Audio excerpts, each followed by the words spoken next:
Now look at this question number 19 here. In this question, Subha Rao started work in 1995 at an annual salary of 5,000, received an increment of 200 each year. In which year did his income is 7,000?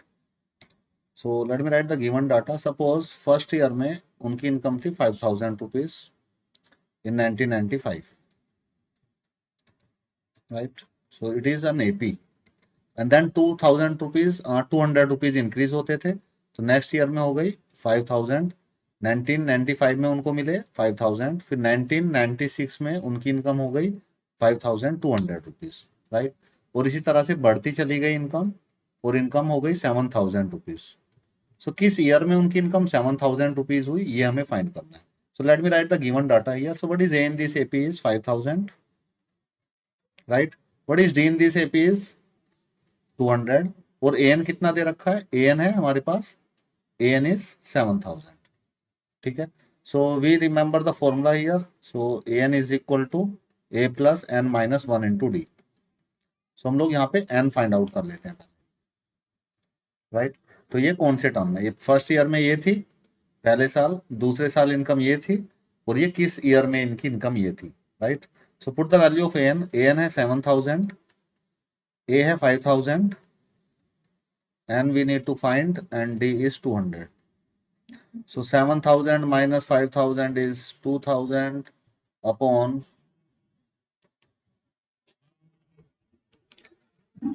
2,000 upon 200, n minus 1, ये cancel हो जाएगा, it become 10. So n आ जाएगा हमारे पास 11.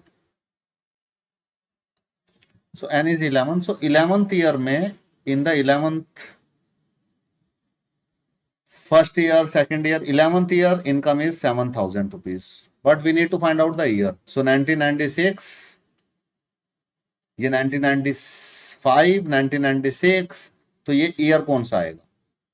Year देखिए, तो यहाँ पे first था, यहाँ पे सेकंड है, यहाँ पे 11 है. ठीक है. अब हमें यहाँ पे ईयर फाइंड आउट करना है, किस ईयर में, 11th ईयर. तो 1995 में अगर 11 ऐड कर दें, then it's become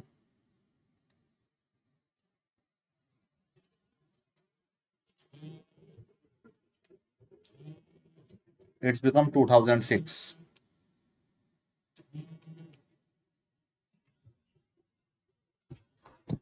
So it's become 2006. So first year में 1995 में ये था, सेकंड में ये था, so it's become 2006. so क्या यहाँ पे 2006 आएगा. so in which year, the answer in this case is 2006. तो देखते हैं 11 ही आ रहा है क्या.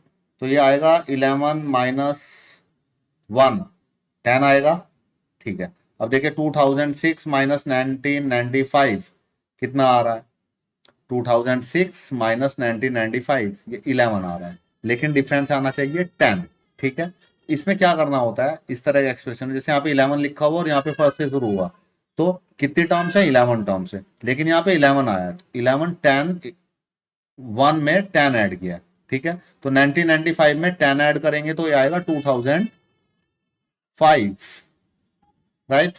या आप ऐसे समझ सकते हैं 2006 में से 2006 आया 11 ऐड करके, तो 1 क्यों सब्ट्रैक्ट करेंगे इसमें से हम लोग, 2005.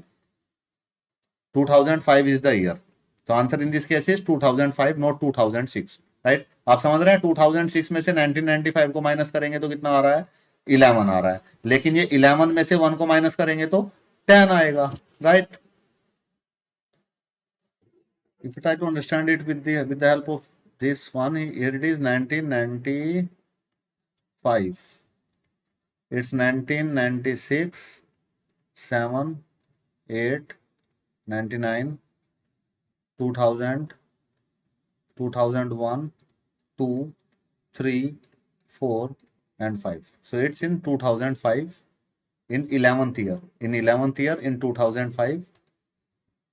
So the answer in this case is n is equal to 11. So in the 11th year, so the answer we can write like this, 11th year, right. Or we can, if you need to write the answer in this form, it is in 2005, तो किस year में? 2005 में उनकी salary 7,000 rupees होगी, right? So the answer is 11th year, और you can write 2005. I hope this question is clear to you. Now let's move to the next question. Look at this question number 20. Ramkali saved 5 in the first week of the year, then increased her weekly saving by 1.7. So A कितना हो गया? 5. Saving को increase कर रही है, तो that is the common difference, 1.75, right? If in the nth week her weekly saving become 20, so the last term कितनी हो गई? 20.75. So n we need to find in this question, right? So remember the formula, an is equal to a plus n minus 1 into d. तो an कितना है? an है 20.75. Put the values here. a कितना है? 5. n हमें find out करना है, and it's 1.75, right?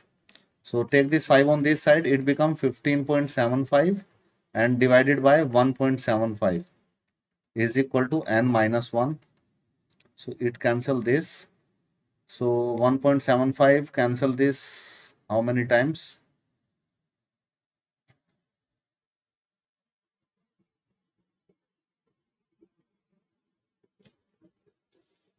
So 175 cancel this 9 times, right?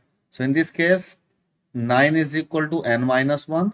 So what is the value of n? N is 10. So 10 is the answer in this case.